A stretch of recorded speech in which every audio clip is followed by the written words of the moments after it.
participation.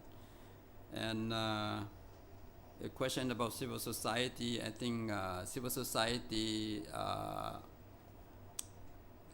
does exist in Laos, but in a rather different form. The West tend to see it more legalistically, and we tend to see it more socially. Instead of having a legal contract, we tend to have a social contract where we help each other.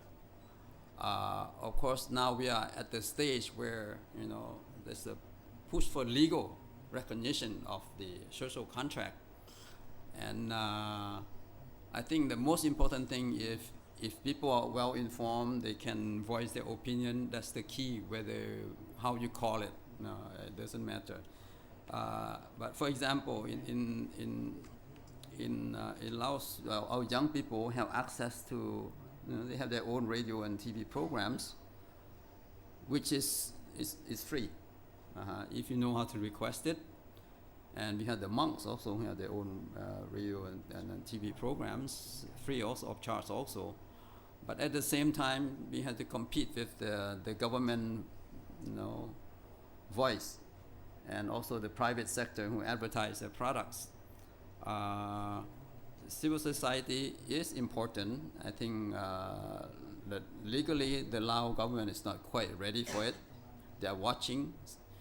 What they're watching for is result. If they see success from civil society, they tend to promote it. But if they see the negative impacts, and then they tend to resist it. And so there are groups of people who want to promote, and there are group of people who said, wait a minute, wait and see. Just to state the point,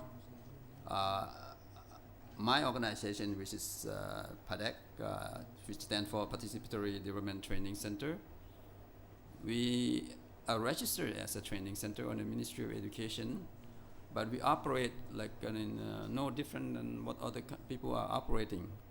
Of course, there's a certain area we cannot push, but we continue to push to the point that we are tolerated. And I think the most important is what can you do? If you can just voice and complain and scream but have no impact, it's one thing.